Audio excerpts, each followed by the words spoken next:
Hello friends, welcome to Rumi जाखल नतुन एटी ब्लगले मैं रुमी आपनालोक सकलोके पुनरबार स्वागतम जनाइছো। এতিয়া আসলতে বনাবলৈ লৈছো এটা কেক। আসলতে বহুত দিন হৈ গল ঘৰত বনোৱা কেক খোৱা নাই।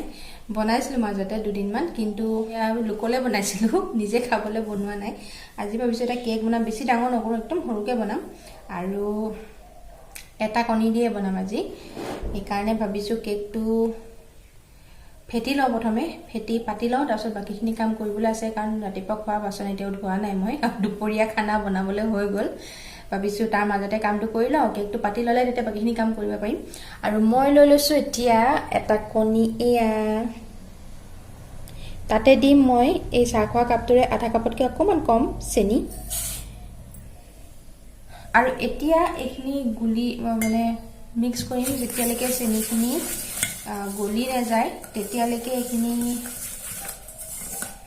মিক্স কৰিয়ে থাকিম।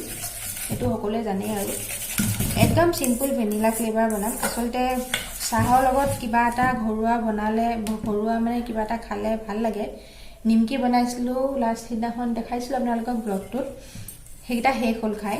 কাৰণ আমাৰ ঘৰত সবেই ভাল পায় সেইটো নিমকি খাই। এও ভাল পায়, টুকটুকেও ভাল পায়, ময়ো ভাল পাওঁ। মানে এবাৰত 4-5 টাকে খাওঁ, তো ইমানটো বনোৱা নাছিলো বেছি, গতিকে শেষ হৈ গল।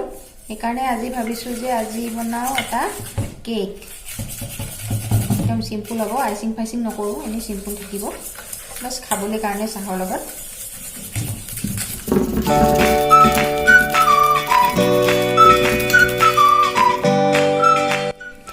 এইফালে টুকটুকে খাই আছে আপেল আৰু লগতে চাই আছে কাৰ্টুন চোৱা আৰু মোবাইল টিপা, সেয়াই কাম আজিকালি। মাজে মাজে অকমান গালিকেইটা খাই কিতাপখন লয়।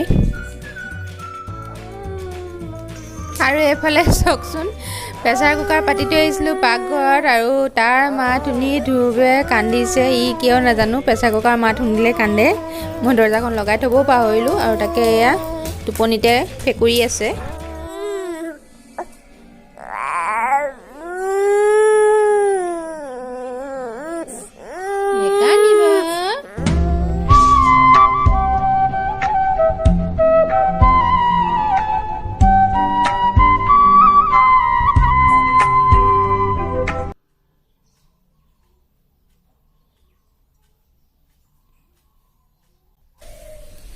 অকণমান পাঁচফোৰণ, সেইখিনি কলা পৰাৰ লগে লগে পিঁয়াজ, আৰু পিঁয়াজখিনি ৰঙচুৱাকৈ ভাজি ল'ম।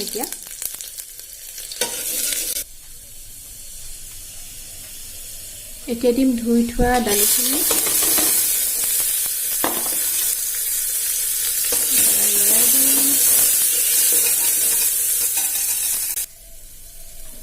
জোখমতে দিলোঁ নিমখ আৰু হালধি। এতিয়া অলপ ভাজি আছোঁ। এতিয়া দিম জোখমতে পানী,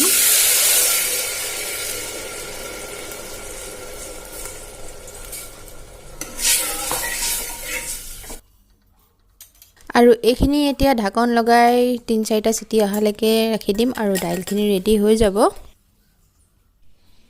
এয়া কেকটো বেক কৰিবৰ কাৰণে ৰেডি হৈ গ'ল। অকণমান ফেটি থাকোঁতে টুইষ্ট দিম বুলি ভাবিলোঁ, অকণমান অৰেঞ্জ ফুড কালাৰ এড কৰিলোঁ। ধৰিব নাই পৰা চাগে আপোনালোকে, বেক হোৱাৰ পাছতে চাগে আহিব নেকি। একদম স্লাইট অৰেঞ্জ কালাৰ অকণমান দিলোঁ, আৰু চেৰি আছিলে কেইটামান, সেইকেইটাও তাতে কাটি দিলোঁ। এতিয়া যাওঁ বেক কৰিবৰ কাৰণে পাতি দিওঁ। মই অৱশ্যে কেৰাহীতে বনাম। আচলতে মোৰ মাইক্ৰৱেভ আছে, OTG নাই, মাইক্ৰৱেভ আছে। কিন্তু মোৰ মাইক্ৰৱেভটো গ্ৰিল মুডৰ হয়, কনভেকশ্যন মুড নাই, গতিকে বেকিংখিনি তাত কৰিব নোৱাৰোঁ। আৰু সেইকাৰণে মই কেৰাহীতে বনাওঁ বেছিভাগ, আৰু কেৰাহীত বহুত ধুনীয়া হয়, আচলতে অভেনত বনোৱা নিচিনা হয়। তো যাওঁ এইখিনি পাতি দিওঁগৈ, আৰু হোৱাৰ পাছতো দেখামেই আপোনালোকক নিশ্চয়। গতিকে ভিডিঅ'টোৰ বাকীখিনি চাই থাকক, মই কেকটো পাতি থৈ আহোঁ।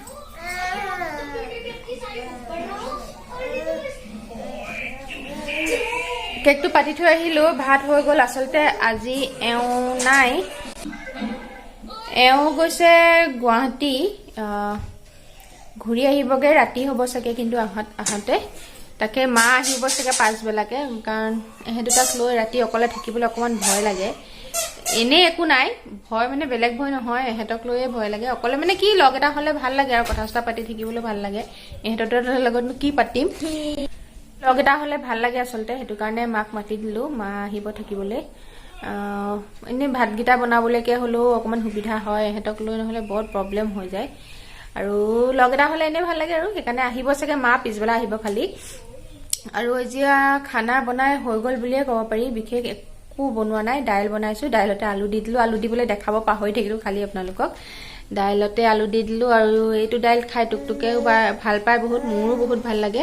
লগতে ডিম বইল কৰিছোঁ, ভাবিছোঁ আলু কণী পিটিকা কৰি তেনেকৈ খাওঁ নেকি, বেলেগ আৰু একো নকৰোঁ। ভাবিছিলোঁ কণীকেইটা অলপ ফ্ৰাই কৰি ল'ম বুলি, মন যোৱা নাই আৰু এতিয়া কৰিবলৈ, গতিকে নকৰোঁ চাগে, জানো কি কৰোঁ।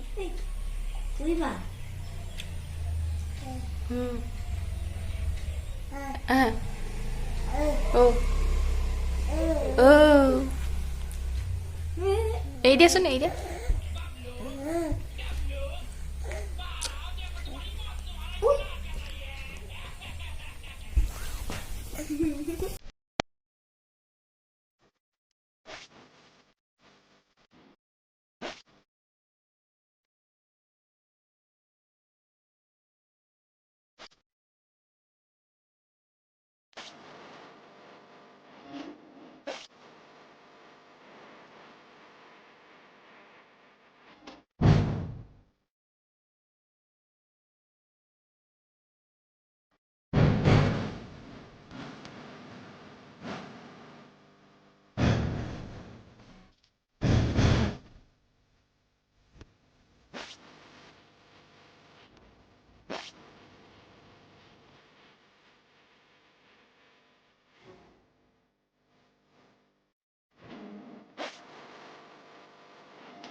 আৰু এইটো অথনি বনোৱা কেকটো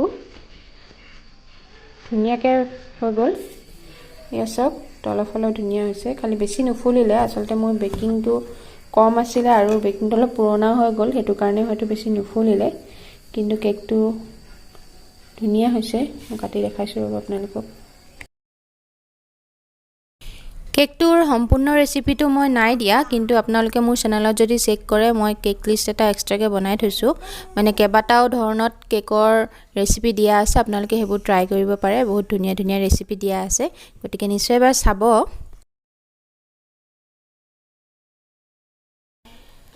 কেকটো কাটি দেখালোঁ, এয়া চাওক চেৰিকেইটা এয়া এনেকৈ ওলাইছে, আৰু কেক পিচটো দেখি নিশ্চয় গম পাইছে আপোনালোকে কেকটো ভাল হৈছে বুলি, খাবলৈও ভাল হৈছে।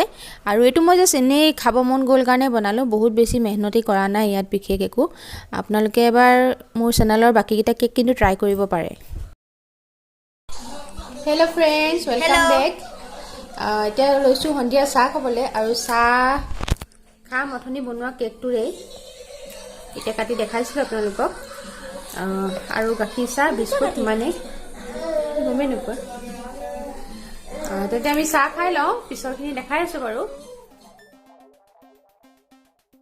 আৰু এয়া বনাই আছোঁ ৰাতিৰ সাঁজ, মানে ৰুটি আৰু লগত আছে লোকেল মুৰ্গী। এয়া মাংস ফ্ৰাই কৰি আছোঁ, তাৰপিছত পানী দিম, অলপ থুপথুপীয়া জোল হ'ব। আৰু এইফালে মই ৰুটি বনাই আছোঁ এয়া লগত। ভিডিঅ'টো বিশেষ আৰু বেছি দীঘলীয়া নকৰোঁ। এয়া ৰাতিৰ সাঁজ ৰেডি হ'ল, যেতিয়া খামেই আৰু অলপ পাছত এয়া খাবলৈ লৈছোঁ। তেন্তে আজিৰ ভিডিঅ'টো ইমানতে শেষ কৰিছোঁ। শেষলৈকে চাই থকাৰ বাবে বহুত বহুত ধন্যবাদ। যদি চাই ভাল পালে তেন্তে লাইক, কমেণ্ট, শ্বেয়াৰ আৰু ছাবস্ক্ৰাইব কৰিবলৈ নাপাহৰিব। আৰু নতুন ভিডিঅ' লৈ আকৌ আহিম। আজিলৈ আহিছোঁ তেন্তে, বাই বাই।